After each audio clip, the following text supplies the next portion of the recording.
Well, Your Excellency, we're in a situation now, whether you devalue or not, we're buying pounds for 400 naira plus. And the central bank is still saying, no, it's 190, 195, refusing to acknowledge the fact that even 199 does not get you a pound. Well, let me tell you my argument.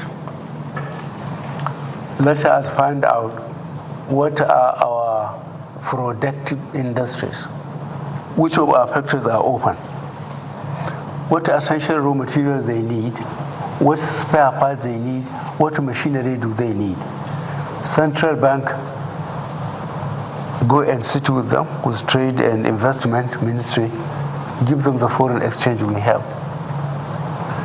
Those who want to buy imported rice and toothpick, let them go and look for the hard currency and buy it. That we have no alternative to that because we don't have the hard currency. We don't earn any hard currency now. What we have is hardly enough for us for the project we have already entered into agreement. We need power, steady power, so that people can afford, to welders, barbers, open factories, even security. We need some of the roads. Try driving from Apapa to Ibadan and see how many hours you will spend. No rail line. So we need power, railways, roads, and then we have to fight the insurgency. These are our priorities. Not people looking for money to bring rice and the latest textile dresses.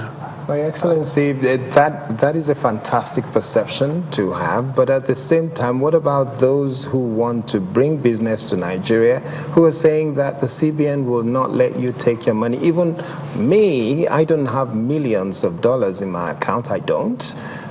But at the same time, even the small amount of money that you have in your DOM account, you can't even withdraw from a bank.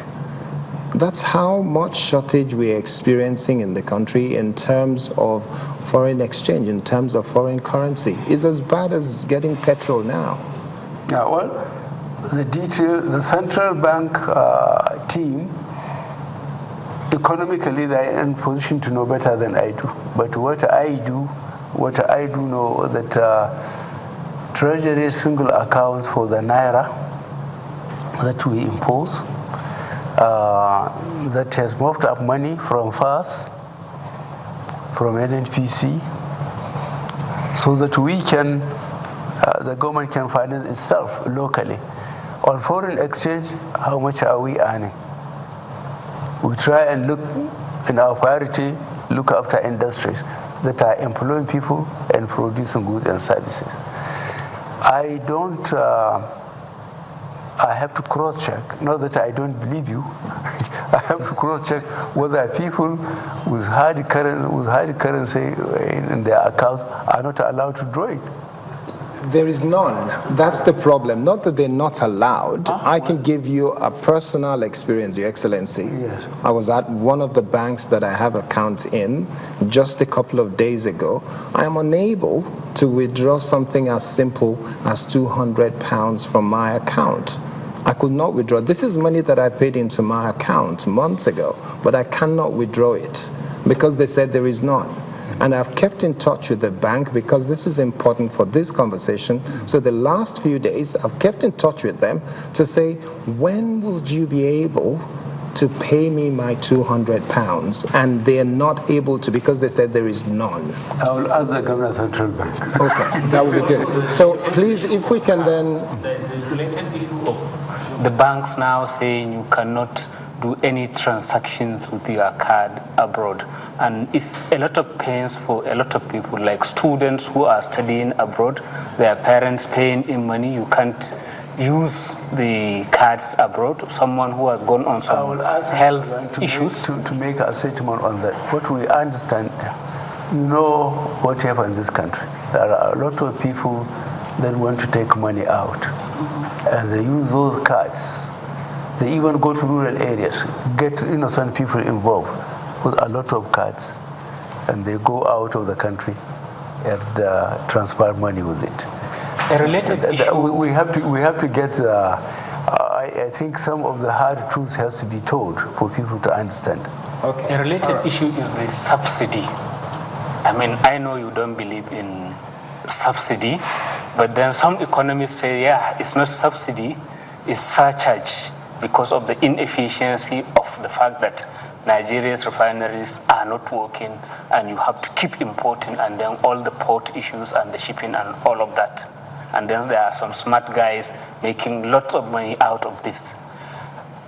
It has continued under your regime. Are you considering maybe putting a stop to it? Because you can see it's as if the government is of two minds over the matter. How I wish you can be as critical to the governments in the last 16 years. When I was in government, we had the 4 refineries working with a capacity of 450,000 barrels a day. The 400,000 barrels are Nigerian crude. We don't import anything, it's all Nigerian crude. And we were exporting average 100,000 barrels a day of refined product after satisfying home market. Now, as we are talking with you, none of these refineries is efficiently working. None. Again, we built more than 20 depots. We laid more than 3,500 line pipes. We have more than 6 pump stations. We pump from Zaria to Gusau, from Zaria to Maiduguri, to Kano. All that infrastructure has been destroyed. Why? Why can't they even maintain what they inherited?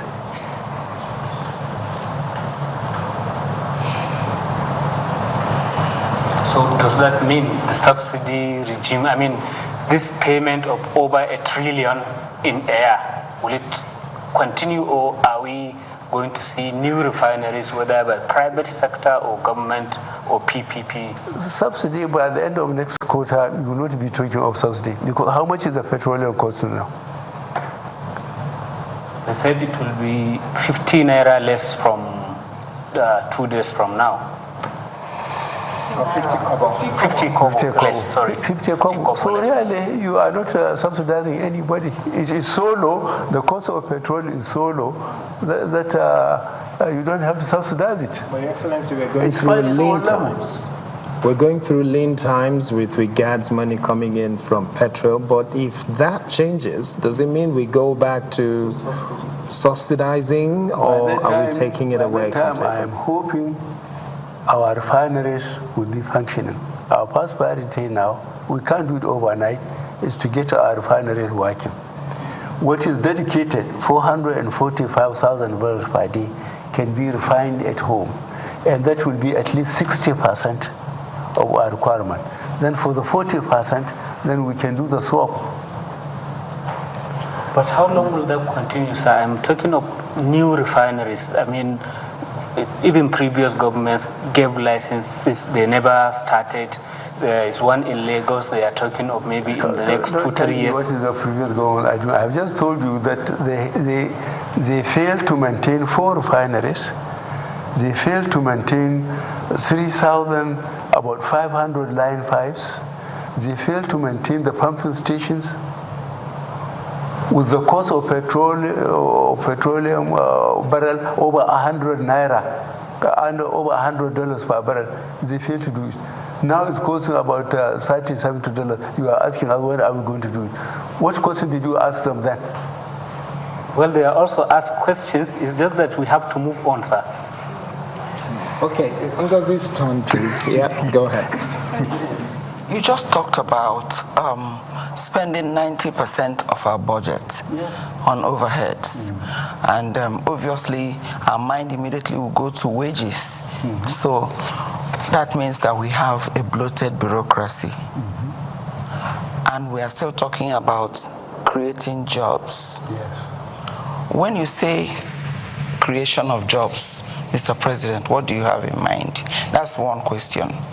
Let's take it the other question. We're going to take another round. You hinted on power, but power is so important that I would like you to really go into it.